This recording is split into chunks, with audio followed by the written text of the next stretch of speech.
Selamat pagi Ibu dan teman-teman. Kami dari kelompok 12 akan mempresentasikan hasil diskusi kami tentang daya saing agribisnis dan strategi pengembangannya. 1. Analisis pesaing, pengertian pesaing, identifikasi pesaing, identifikasi sasaran. Yang pertama, analisis pesaing.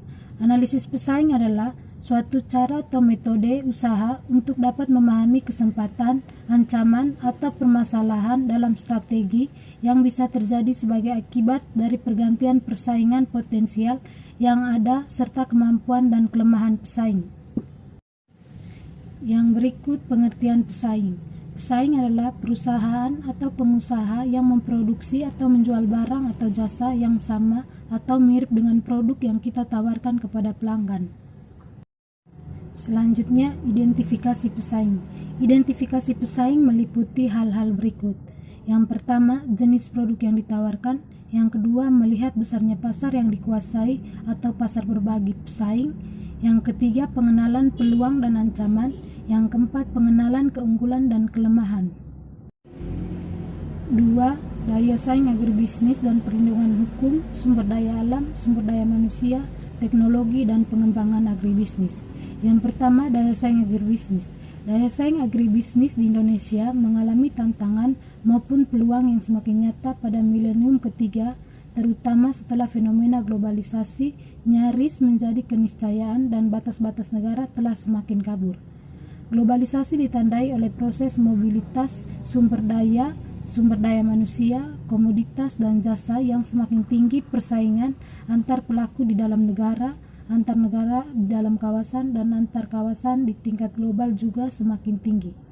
Ekonomi suatu negara menjadi semakin terbuka menyusul berlakunya kerjasama ekonomi regional dan global, misalnya ASEAN Free Trade Area untuk Asia Tenggara, Asia Pacific Economic Cooperation. Yang berikut B. Perlindungan hukum. Untuk mewujudkan masyarakat adil, makmur, serta untuk memenuhi hak dan kebutuhan dasar warga negara, negara menyelenggarakan perlindungan dan pemberdayaan masyarakat, khususnya petani secara terencana, terarah, dan berkelanjutan menurut Undang-Undang RI Nomor 19 Tahun 2013 tentang perlindungan dan pemberdayaan petani. C. Sumber daya alam. Sumber daya alam contohnya sumber daya lahan yang digunakan untuk menanam gandum harus memenuhi beberapa kondisi, antara lain lahan merupakan lahan kering dataran tinggi dengan tinggi 800 meter di atas permukaan laut, suhu optimal 20 sampai dengan 25 derajat Celcius, curah hujan efektif 825 mm per tahun, dan pH tanah 6 sampai dengan 8. D. Sumber daya manusia.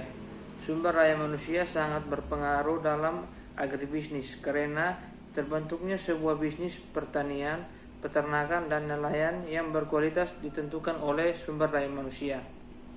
E. Teknologi sumber daya iptek diperoleh dari lembaga penelitian perguruan tinggi serta sumber iptek lainnya, serta keseluruhan sumber daya iptek yang ada termasuk sebagai salah satu faktor yang mendukung daya saing dari suatu produk atau usaha lokal. F. Pengembangan agribisnis. Tambah antara N tahun 2000 menyampaikan bahwa agribisnis merupakan konsep dari suatu sistem yang integratif dan terdiri dari beberapa subsistem, yaitu yang pertama, subsistem pengadaan sarana produksi. Yang kedua, subsistem produksi usaha tani. Yang ketiga, subsistem pengolahan dan industri hasil pertanian. Yang keempat, subsistem pemasaran dan perdagangan. Yang kelima, subsistem kelembagaan menunjang. Yang ketiga, strategi pengembangan daya saing agribisnis. Strategi pengembangan daya saing agribisnis yang pertama, membangun keunggulan bersaing di atas keunggulan komparatif. Yang kedua, pengembangan sistem agribisnis.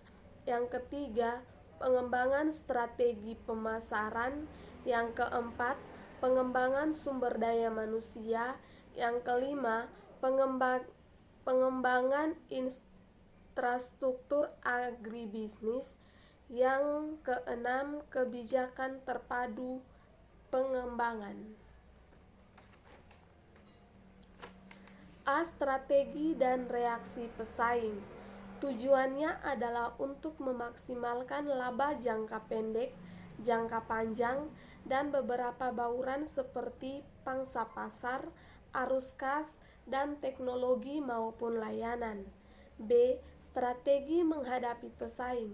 Suatu perusahaan harus lebih detail dan mengumpulkan informasi tentang kekuatan dan kelemahan sumber daya yang dimiliki masing-masing para pesaing.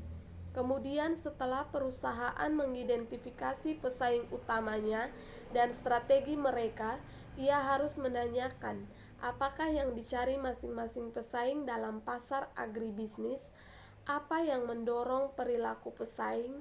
Suatu asumsi awal adalah bahwa pesaing berusaha untuk memaksimumkan laba mereka. Pembatasan kasus pengembangan daya saing agribisnis dan perlindungan. Contoh kasus dan perlindungan hukum.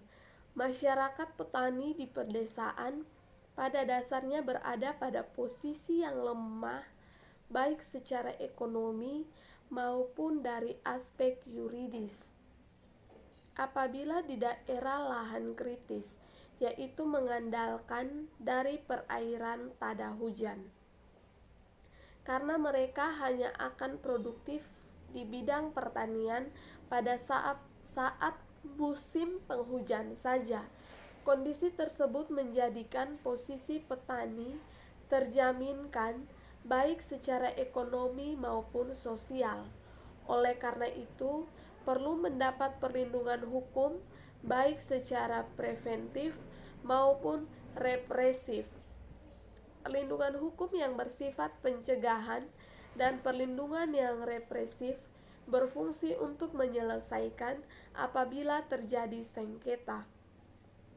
Di dalam peraturan perundang-undangan telah ditentukan Undang-Undang Republik Indonesia Nomor 41 Tahun 2009 tentang perlindungan lahan pertanian, pangan berkelanjutan, dan Undang-Undang Republik Indonesia Nomor 19 Tahun 2013 tentang perlindungan dan pemberdayaan petani.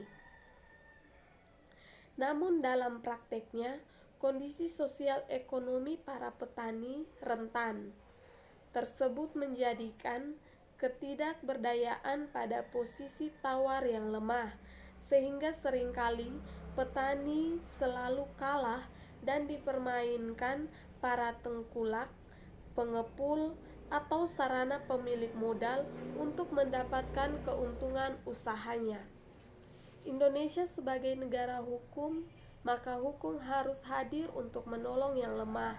Dalam hal ini, kehadirannya bisa menyelesaikan masalah yang membelit petani miskin di pedesaan atau sebagai buruh tani dengan area wilayah lahan sawah yang sempit. Sekian hasil presentasi kami. Terima kasih.